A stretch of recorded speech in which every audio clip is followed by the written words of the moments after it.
shoot. Oh, hey, Lisa. Okay. Are you doing a video? Yes, buddy. I'm doing a video. Well, you just hush your little mouth, boy. You're doing your thing. I'm doing my thing. We just got back from the playground and all those fun things, okay? So, hey guys, what's up? My name's Nicole. Welcome to my channel, Real Talk Recovery, where we talk about recovery from addiction and I share my life with you. Tonight here on my channel, thank you, Lisa, for being here. I want to do a medically assisted recovery anonymous meeting. I don't know if you guys have those where you're from, but where I'm from, we don't have them.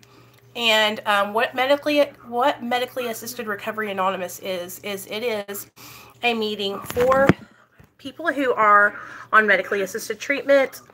It is based around the 12 steps, and the steps are the same. The only difference is in step 1, it talks about we admitted we were powerless over drugs and alcohol, that our lives had become unmanageable, and that we needed help. And so basically that we need help from, medically assisted treatment. So, Mara started out, I think, in the Northeast, like in Philadelphia and Pittsburgh and New York, because there they have like a bigger, I think they have more people that were searching for support while being on medically assisted treatment. And when they were going into like AA and NA, I feel like a lot of people, I don't know if it was because the people were saying things to them, but there was people that were not feeling comfortable. So, so that they started Mara. So,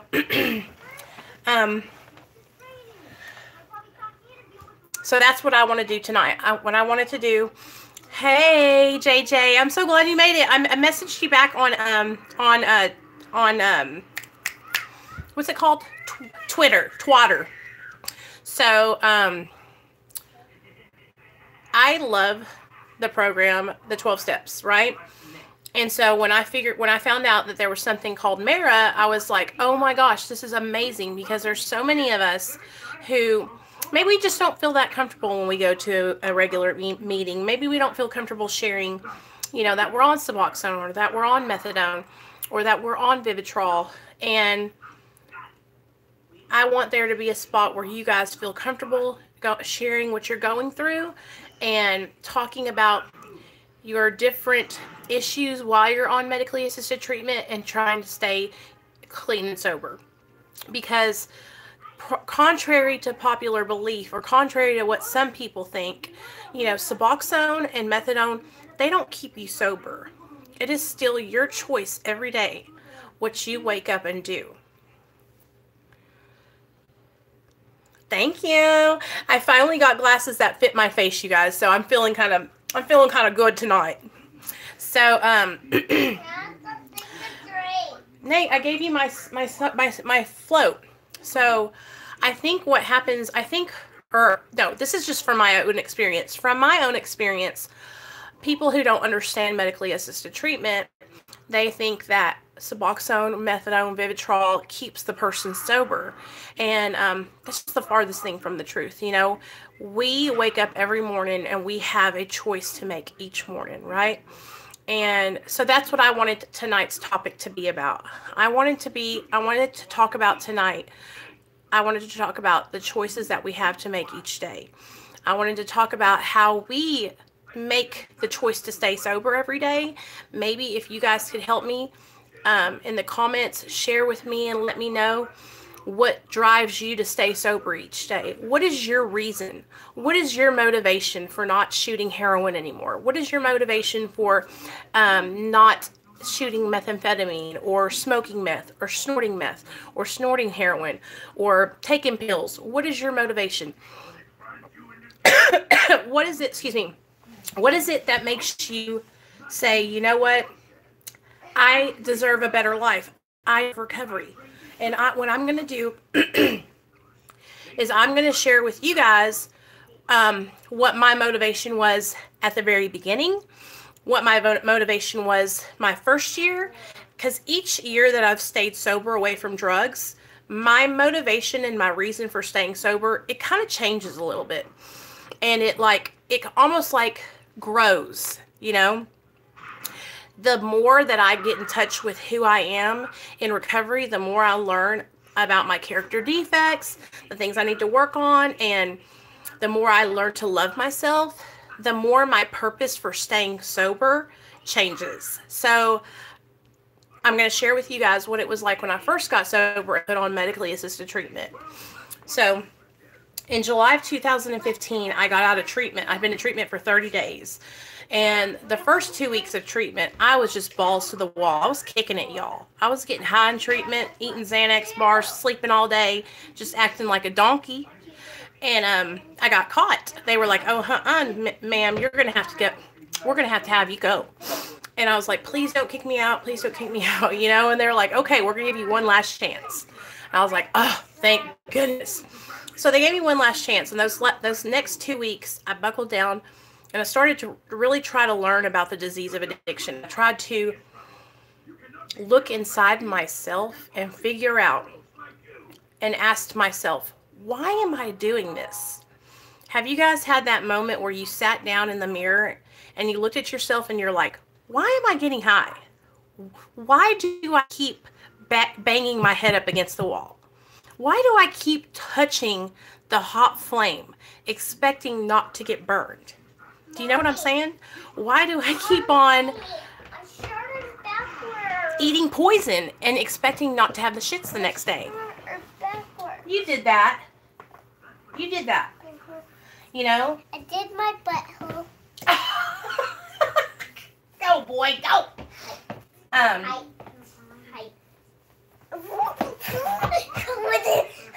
Oh, mercy. Oh, mercy. Oh, shucky ducky. Well, shit. No, don't make saying that. Say hi to everybody. I know you want to say hi. Go, booby man. Go. Go. Hi, baby. Please go. Thank you. Okay.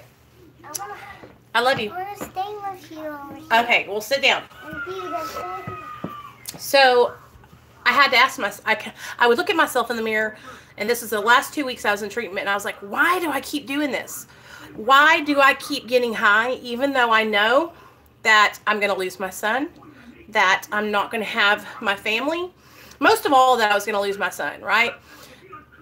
The biggest consequence that I think I've ever faced while using and drinking was losing my child, right? Nothing else here. Because you won't have anybody. That's right. Okay, go watch TV. I'm talking grown-up talk. The biggest consequence, like I said, that I've ever had due to my addiction was losing custody of my son. And that was like the end-all be-all for me. That is what it took to snap me out, you know? What did it take for you guys to snap out of it? What was the crossroads for you? Have you ever thought about that? Have you ever looked back into your active addiction, or maybe you're in active addiction right now, okay? And asked yourself, what's the crossroads? What am I doing? What is it that I'm searching for? Why do I keep doing this to myself? Why do I keep reaching for substances? And then what happens is we fill ourselves up with these substances, right? And we think, this is it. I'm going to feel better now. Hey, Amanda, this is what I needed all my life, this drug, right? And then all we're left with is ourselves. Hey, Kelly, it's like emptiness all over again, right? And that's what happens the farther along that we get into our addictions, and the more we practice doing those behaviors, the more empty and soulless we become. The more it just becomes like pointless, and using is no longer fun. It's a chore. It's something we have to do to maintain our lives, or else we can't live, you know? Nate, I'm gonna ask you one more time, or I have to spank you, okay? Now go watch your show. We had the best time today, you guys. We went to the playground. We went and got ice cream. We went to get my glasses. We went to go see his daddy. I took Neil steak, potatoes, and broccoli up to work. So we had a big, okay. You're going to be all right. Okay. So let's get back on track. Sorry, my son, he really distracts me, so it's hard sometimes. Okay, so, hey, Michelle. So, that's what I want to talk about right now. I want to talk about what was it for you guys? What was your moment where you were like, I have to get help. I can't keep doing this on my own. I'm not succeeding. It's time for me to reach out and get help. What was that? What pushed you over the edge to get put on medically assisted treatment? Okay? Sorry, I hate when my lip gloss goes in the corners. What was it that pushed you to the next level? So I'm going to share with you guys what mine was, and then I would like it if you guys would share in the comments with me, and I will read your comments. So I think the thing that pushed me over the edge was getting out of treatment and wanting to be high. Wanting to get high after I had been in treatment for 30 days, right? And knowing that if I got high, I was basically just smoking my kid up, shooting my kid up, you know? Just signing papers over to my son. That right there was like the aha moment for me, where the light bulb in my head clicked, and it was like, you can ask for help and get put on medically assisted treatment and basically guarantee that you're going to make it through this court case and get your son back. Or you can play with fire and you can try to stay sober on your own, which, remember, you guys, my past showed me what I do my past behaviors, 5 treatment centers, prison, multiple relapses over and over and over again. When I weighed those pros and cons and I looked at it from a perspective of like a smart perspective, and I looked at it, I was like, what am I thinking? Like, this is a no-brainer. I need the help. I need the assistance. I need the crutch, whatever you want to call it. I need the help to stay sober. And so I remember the first day that I went and got put on Suboxone. I felt so much shame. I felt embarrassed. I felt like I'm not doing it right? I felt like all these years that they taught me that I had to be sober and abstinent, nobody is going to think what I'm doing is the right thing, right? And I'm already beating myself up in my mind, okay? I'm already beating myself up because here I am needing more help. I can't even stay sober in the rehab, y'all. I'm in the rehab getting high, okay? And so I was like, what is everybody gonna say? What are they gonna think? And so automatically when I came out, I was like, I'm not gonna tell anyone, right? I'm not telling anybody. I'm gonna keep it to myself. And we all know how secrets are when you're trying to stay sober. When you're trying to stay sober, even if you're on medically assisted treatment, keeping secrets is no fun because you're trying to be honest. You're trying to change your old behaviors. And part of that is getting honest, you know? And so all my friends were sober through abstinence. All my friends were in AA and NA and working steps with sponsors. And a lot of them were doing really well. And then there were ones that were relapsing and then coming back and then relapsing and then coming back. And I'm over here doing good, but nobody knows that I'm on Suboxone because it's my little secret. You know, can't tell anyone. So I remember I had been working with my sponsor for about 6 months, and her son had just gotten out of prison. And so we kind of parted ways because she was like, I don't want to work with, she didn't say I don't want to. She said, I need to not work with you anymore because I need to really focus on my kid, my family. And I remember being so afraid because I knew, or I had been taught, that I had to have a sponsor, and that if I didn't have a sponsor, then I was going to relapse, you know? And so I was tripping. I was like, I've got to get a sponsor. I'm going to relapse. Okay. So I called my friend Christy and I was like, hey, will you sponsor me? Because she had about 4 years sober when I was just getting 6 months. And she was like, yeah, I'll sponsor you. And I was like, okay. And we worked together for about 6 months. And then I couldn't I couldn't keep a secret anymore, you guys, because I felt like I was lying. I felt like I was lying about my recovery. And so I opened up to her and I said, I'm on Suboxone. And she was like, at first she was upset because I didn't tell her. And that's what she told me. She goes, I'm not mad because you're on Suboxone. I'm mad because you didn't feel like you could tell me. I'm mad because, you know, I want you to be able to tell me anything. And that was my first experience with someone who was understanding and didn't judge me because I was on Suboxone, and who stayed working the steps with me and didn't just toss me out because, you know, oh, I'm on a mind or mood altering substance. And when that happened, I was like, okay, I can do this.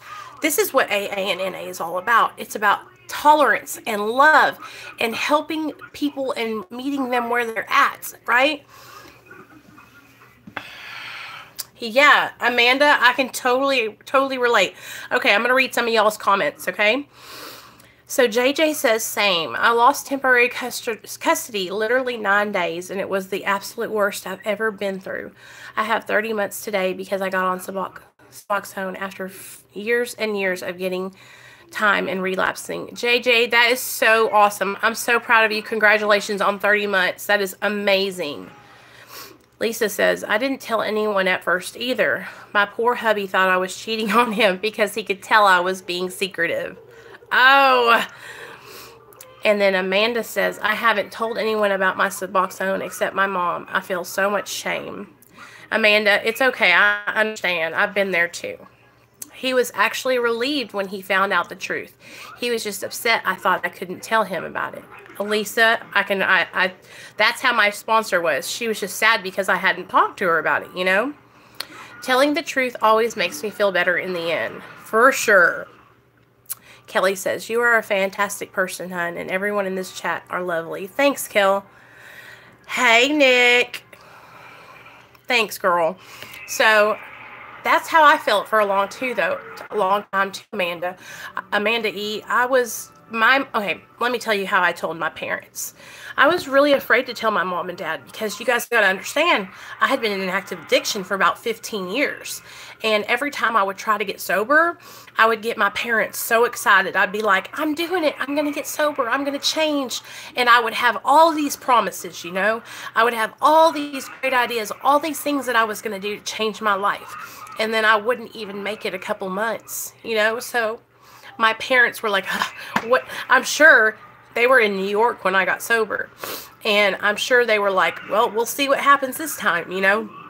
And they moved back to New York. And I remember I flew up there to see them first before they moved back. They had me and my son and my husband fly up on our 1-year sobriety date.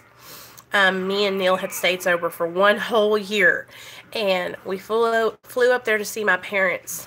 And I think that was when my mom and dad first realized, like, she's Nicole again. She's our daughter.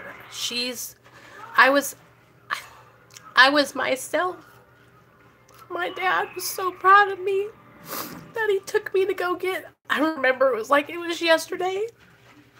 He took me to go get a Coach purse from the Coach outlet, and he bought Neil a brand new wallet because he was so proud of us for staying sober for a year.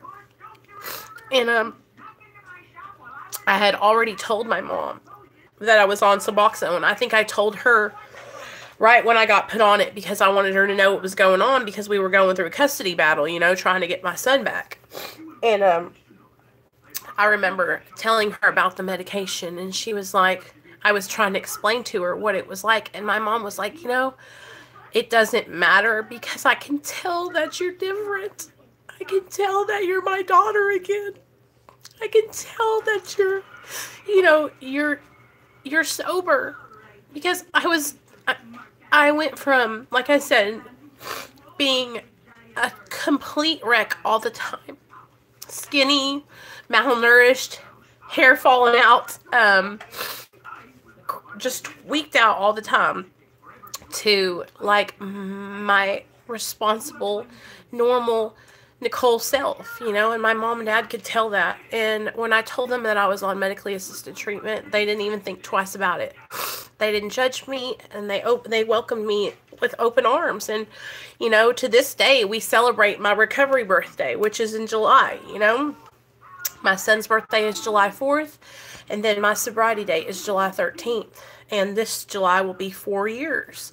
And you guys, I'm going to tell you, like, staying sober for 4 years has been my greatest accomplishment, besides having my son, because I've never done anything like this before. I've never, you know, paid my car payment and my insurance every month. I've never paid my rent. I've never not drained my bank account. Like, I have a checking account and a savings account today, you know? And, but Suboxone doesn't keep me sober by any means. It helps, but I still struggle every day with, like, triggers and thoughts about using and depression and anxiety. And for me, I don't know about you guys, but, like, I wasn't just one of those drug addicts that just used opiates. You know, I used meth, cocaine, Xanax, Klonopin, crack, weed. Shoot, I did it all, you know. I drank. I mean, I was a trash can addict, you know. Whatever you had, I was down for it. And so, a lot of the times what will happen, and I've seen this happen with other people who get on medically assisted treatment, they'll get on Suboxone and they'll stay sober from opiates, but then they'll struggle with staying sober from everything else. Yeah, equal opportunity addict, you know. And for what I think happens, and this is just me being honest, is that there's a level of willingness that has to come whenever you're getting sober, whether you're on medically assisted treatment or whether you do it cold turkey abstinence, okay? There's a level of willingness to change that has to come.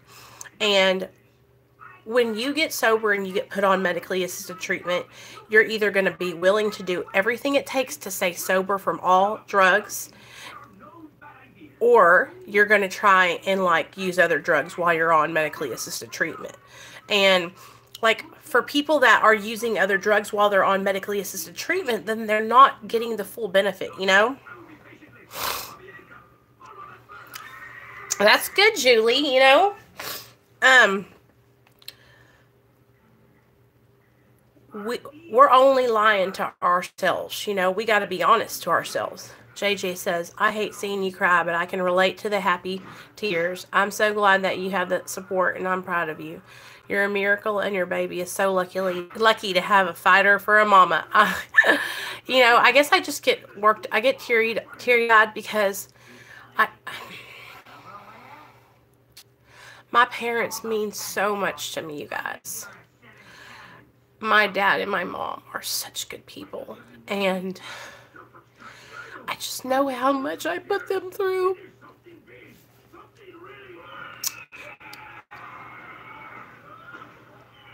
I know that, you know, my parents had to come see me in the hospital in a damn coma, you know.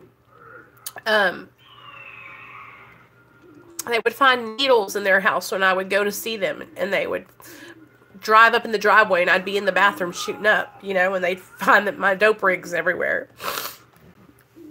And I just want people to know that being on Suboxone or methadone or Vivitrol or Sublocade or whatever medically assisted treatment that you're on, there is absolutely no shame in needing to be on anything, and that we have to think in this way right here.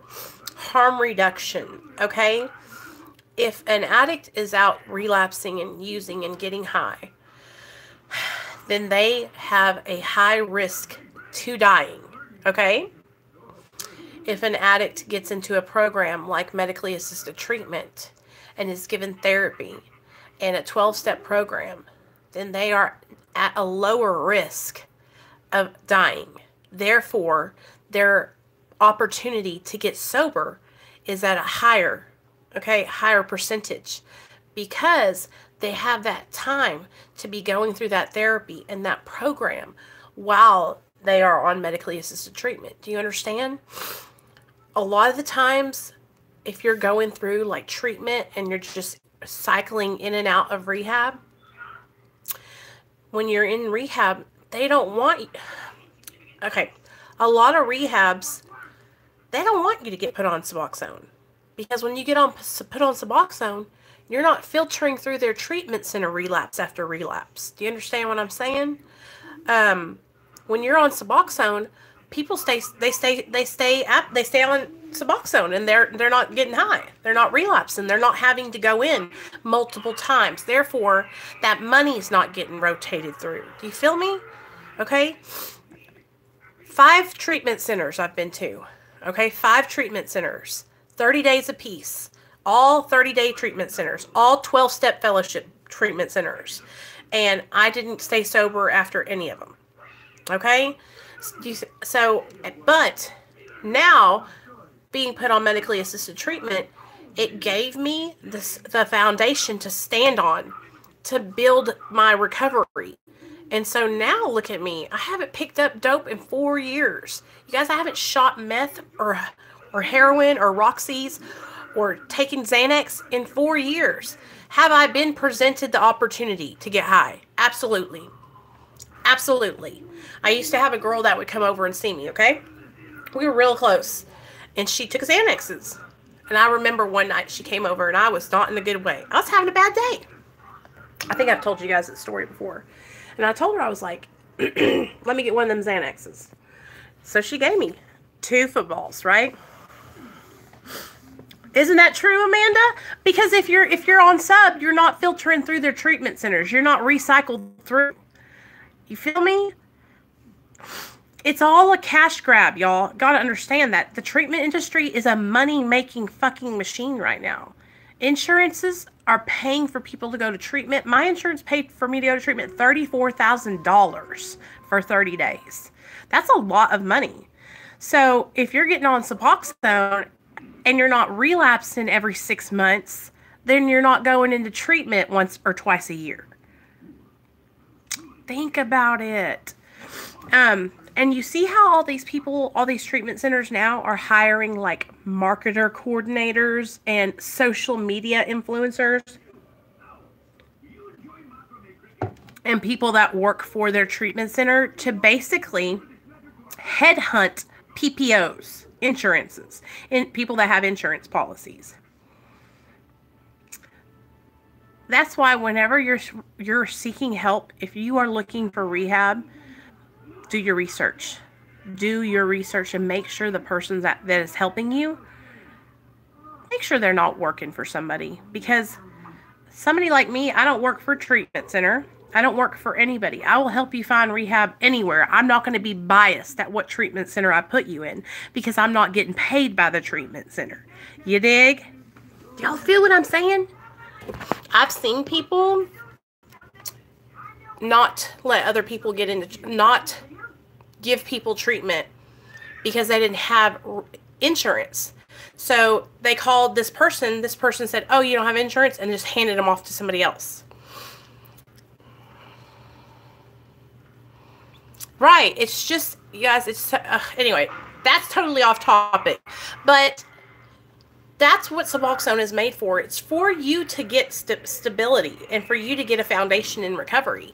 So anyway, I just want you guys to be thinking about these things. Like, I want you guys to think in your mind, like, why did I keep getting high? What was it that drove me to drugs and alcohol? Because these are the things that you need to start looking into yourself and addressing, because these are the things that kept you using. So look inside, think, ask yourself, why was I getting high? Was it because I wanted to fit in? Was it because I felt insecure? Was it because I wanted to be skinny? Was it because everybody around me was getting high and I wanted to get high with them and have fun? Was it because I had pain? Was it because I had trauma? These are all different reasons why people use, you know? I mean, I know for me, I used for the longest time just because I was partying, you know? But then it took a turn for the worst and I started using because it was a necessity. I had to use to be okay, you know? So, anyway, I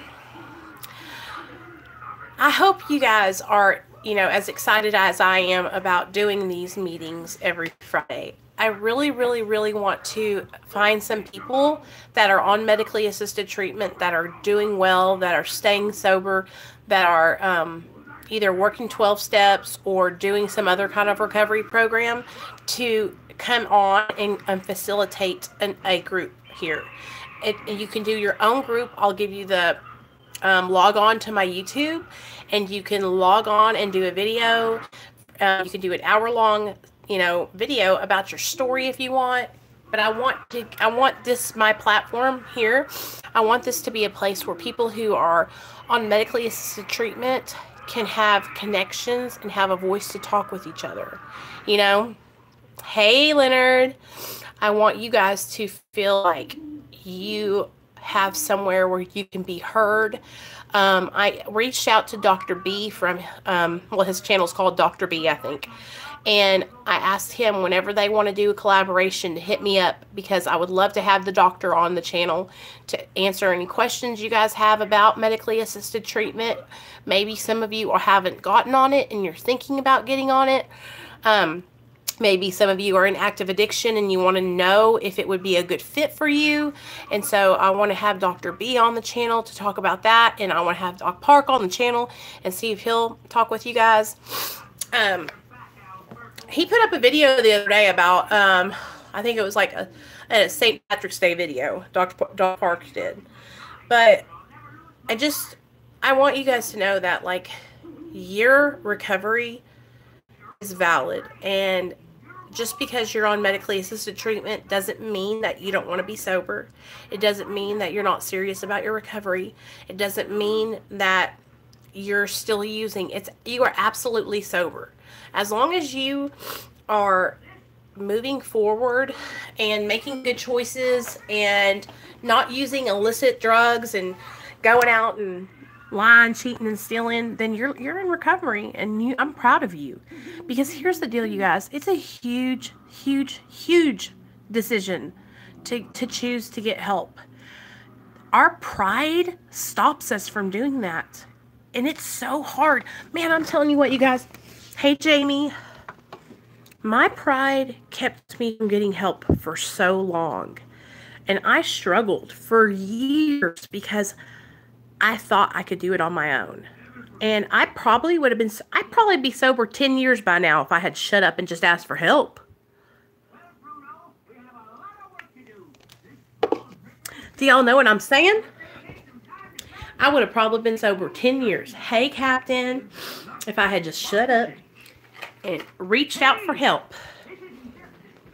But y'all know how that goes. It is what it is. Hey, Nikki. I can't be kicking myself in the butt now. You know what I mean? All I can do now is move forward and make the best choices. Hey, Carissa. What's up, girl? I am so glad you guys are all here. I'm so glad that everybody's here. This is so awesome, y'all. I was starting to get a little sad because I was thinking, the other day I've been doing some live streams, and I've noticed that, but that's okay, Carissa. I see you, girl. I see you. I was thinking, where's everybody at? Like, we were having such great conversations. And that's right, y'all. It's Friday night, and we're all here chatting about recovery, right? And we're staying sober, and that's a miracle. That's a miracle, okay? I was talking to Jason the other day on the phone from these four walls, and thank you, Jamie. His mom is on pain pills, and he had to go get some medicine for her, right, to give it to her because his dad wasn't home. And we were talking about how he did it and he didn't take any. And I was like, do you understand that's a miracle? That's a miracle. You guys, we are all miracles, right? Oh, it's okay, Nikki. I've totally been there. I know. I used to sleep all the time when I was pregnant. We are miracles, y'all. We're choosing life today, right?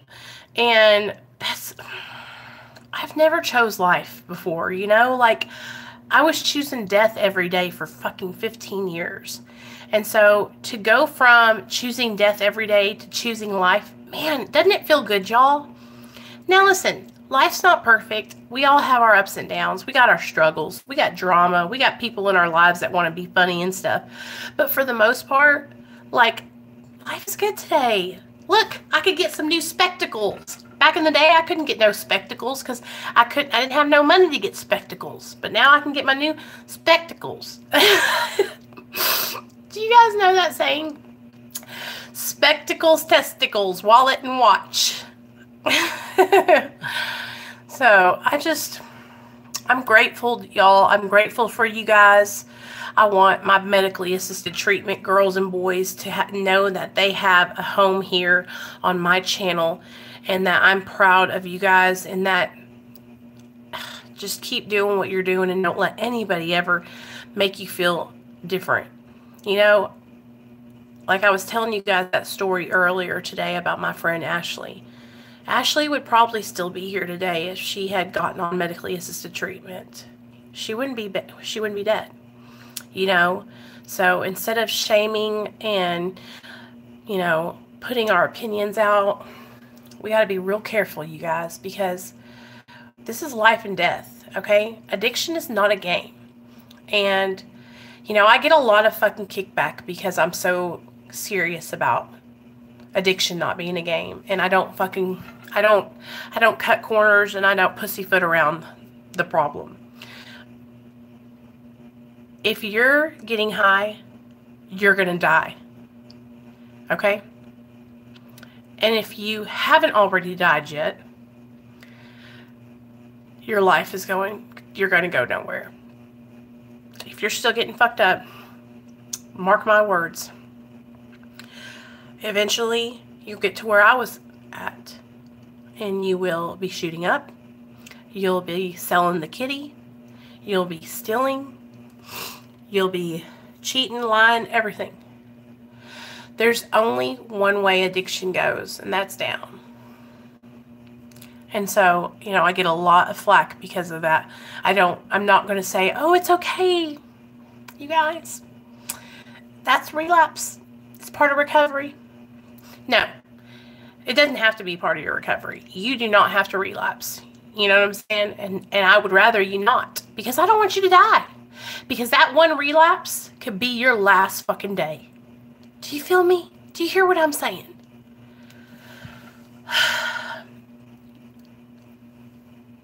Now, if you do relapse and you make it back, am I going to make fun of you or say anything to hurt you? No. I'm glad you made it back. But I would rather you guys not do that. Okay?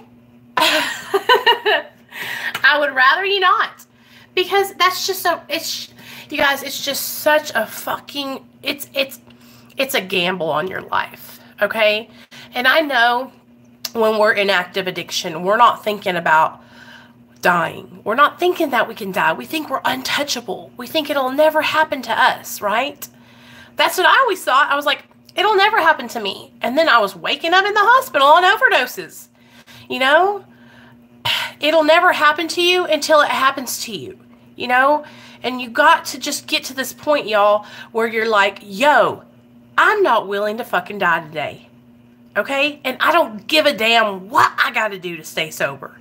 You know? And that's what I want my people, my medically assisted treatment people. I want you to look at it like that. I don't give a damn what I got to do to stay sober. If I've got to take Suboxone for the rest of my damn life, I will take Suboxone for the rest of my damn life. Do not let anybody make you feel any different. And if you ever have problems with somebody giving you shit about being on medically assisted treatment, you get a hold of me, okay? And I will talk to them for you. If you got family members, husbands, wives, sisters, brothers, aunts, uncles, moms, dads, who don't understand medically assisted treatment, you bring them over here on the channel. You pop one of my videos on the TV for them and let them watch, okay? Because people need to understand that this isn't a moral failing. This isn't because you're weak. This is literally life and death. So before people judge you, before they tell you that you're taking the easy way out, blah, blah, blah, blah, blah, you come and bring them over here to my channel, because best believe that I'm not taking the easy way out, okay? I've been through withdrawal. I've been through it all right? I'm trying not to die today. That's what I'm trying to do. I'm trying to live. I'm trying to be a mom today, okay? I don't want to leave my son without a mom. So people need to think about that. They need to think about their circumstances aren't the same as yours. And so stop being selfish for just 2 minutes and listen and understand that just because you got sober through abstinence doesn't mean somebody else is. Just because Tom, Dick, and Harry over there are doing it that way doesn't mean we're doing it the same way. Do you understand what I'm saying? And I have so much respect for people who stay sober abstinence way, y'all. I really, really do. And I really hope I can get to that point one day, right? I really do. But I'm telling you, there's no point in shaming nobody if they're not there yet, you know? That's the thing that I'm trying to get to. It's like people have to understand that there's no point in like what you say or how you do it or it's not going to change anyone's situation. Each person is so different. They have to get to that point. Like for me, I've had to get to this point. I've had to get to where I'm at today, where I'm thinking, I'm asking myself, I'm being honest with myself, and I'm saying, okay, I've been on Suboxone for 3.5 years now. It's kind of getting time to where I feel like I could get off, right? And this is the internal dialogue that I'm having with myself. But everybody gets to that point at a different time. So don't rush. If you are 6 years on Suboxone and you're not thinking about that yet, then that means it's not time for you. You will know when you're ready to get off Suboxone. You will know. You will start thinking about it like I have, okay? Like, I'm just telling you guys, you'll know. You'll be thinking about it all the time, like how you want to do this, how I'm going to do that. And it's just like, it just takes time. And then you might even change your mind. Like I've changed my mind several times. I've started tapers and then went back, and then started tapering and then went back. So just pray, talk to your higher power about it. If you got a sponsor, talk to your sponsor about it. If you have people who are around you that are sober or that are accountability partners, talk to them about it. Just really take your time, you guys, and just pray about it. Pray about it. If you're sober and you don't have a relationship with your higher power, yeah, Leslie, see, it's a different time for everyone. And so what happens is, you guys, we compare ourselves, okay? We think, oh, well, Leslie's been on it for 13 years and she's getting off now. That means I need to get off now, right? But me and Leslie, we're so different. We're two different people. You understand what I'm saying? But that's what our brain does. It automatically we want to compare ourselves, right? But each person, that's why if you are in recovery and you watch people who are also in recovery, you have to remind yourself, don't compare myself to her. Like if you're watching me right now and you're thinking, well, Nicole said she's getting off at 3.5 years. No. We are two different people. We have two different addictions. You guys, everything about us is different. You know? Yeah. I love you, Lisa. We all are so different, and it's really easy to kind of try and put each addict into the same like little round hole. Okay, it's been 2 years. Each person has to taper off in 2 years, right? Okay? But I'm telling you right now, from my doctor's words and from people I have talked to, right? Somebody might be ready at 1 year. Somebody might get off at 6 months and do great. But then another person might get off at 6 months and relapse. It's so different. It's so crazy, you guys. It's so different, right?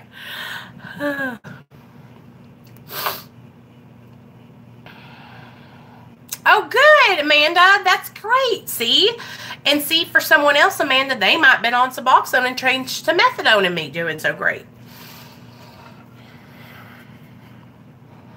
Yeah, it's just a light switch comes on. But that's the thing. And if your light switch isn't switching yet, that's cool. Just chill out. Be happy that you're live, that you're living in recovery today. The things that you can do to make your situation a little bit better are make positive changes for your life, you guys. Start working towards recovery. Start being honest. Start doing the next right thing. Start being proactive, meeting other people in recovery, getting connected with your higher power, praying and meditating, you guys. Learning about the disease of addiction. Buy yourself a book. Go out and buy some books, memoirs of people, and read their addiction stories. It is so good. You guys, I love reading books about people's addictions. I've read A Beautiful Mind. I've read, what is it called? Tiny Little Pieces or something like that. I've read High on Arrival by Mackenzie Phillips. I've read The Heroin Diaries by Nikki Sixx. I've read so many books about addiction, people who had addictions, and it's so inspiring to me to read their stories, right? Right? It's okay, Jamie. You just keep working towards what you're doing and take it one day at a time. If you try to go down and then you don't feel comfortable, come back up. Just take your time. That's how my doctor explained it to me. And here's the thing, you guys. Here's the thing. It doesn't matter. As long as you're happy and you're thriving and you feel good and you're living life, like that's what we're supposed to be doing. We're trying to stay away from hurting ourselves. And getting high and doing drugs is causing harm to ourselves. You know? Oh, Lisa, I will. What I'm going to do when I get off here, I'll go on Audible and look up all the books. But you guys, I'm serious as a heart attack. When I was in rehab, I read High on Arrival by Mackenzie Phillips. And I don't know if you guys know who Mackenzie Phillips is, but I think her parents were in the Mamas and the Papas. And like she grew up and her dad shot her up with cocaine for the just get that book. It's called High on Arrival. H-I-G-H. High on Arrival. Such a good book. But seriously, you guys, start reading about addiction. Start learning about different situations, because that's how we learn about addiction, is we listen and learn to other people's experiences, okay? Go to meetings, speaker meeting nights. If you don't like going to meetings where they share it and you go around, then just go on the nights where they have speaker meetings, okay? Where somebody comes to the meeting and they share their story. Those are the bomb. Do you know what I'm saying? And I love going to speaker meetings just so I can go listen to people share their story. So, anyway. I have such a good idea right now. Oh my God, you guys. I have such a good idea. Listen. I have another channel, okay? It's called Real Talk Recovery Live. And I'm going to link it in my community tab. I'm going to share it over to my community tab. And then guess what we're going to do? You motherfuckers are going to come tell y'all stories on that other channel. Okay? That's perfect. I'm fixing to be excited. You guys can come over and sign on to my other channel and tell your stories on there. You can record it if you want to just pre-record it and then I'll throw it up on that channel, or you can go live on there. Okay? Would that be a good idea? That way we can have like a freaking story channel where people just come on and share their stories. That's what it'll be specifically for. Because I want to have Michelle come over and tell her story. Michelle from, her channel's called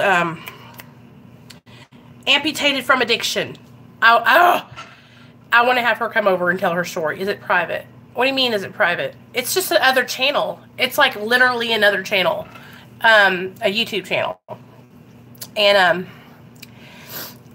if you want to, well, I mean, the only people that'll know about it are the people that subscribe to the channel. You know what I'm saying?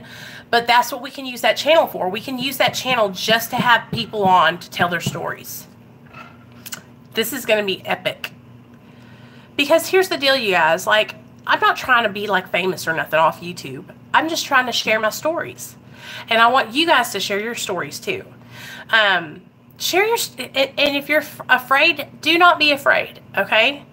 Nothing bad's going to happen. You don't have to use your real name. You can say, hi, my name is XYZ, okay? If you feel more comfortable.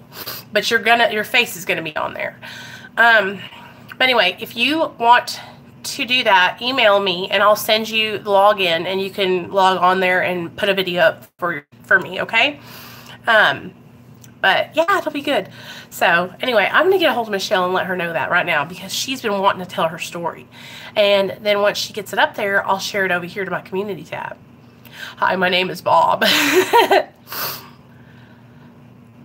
Oh my God, my back hurts so bad. Guess what, guys? So I don't know if y'all remember, but like I hadn't had my period in like 3 months. Well, it's here now and I'm dying. But okay, anyways, great meeting tonight. I hope you guys enjoyed it. I know we got all a little off topic, but for the most part, we stayed on talking about medically assisted treatment. Yeah, Jamie can come. Are you on Instagram, Jamie? I'll add Jamie if she's on Instagram. I don't know if she is or not. She's not in our Hangouts chat because, or no, she is. She is. She just doesn't come on there very much. We have a new Hangouts chat, you guys, called Recovery Warriors.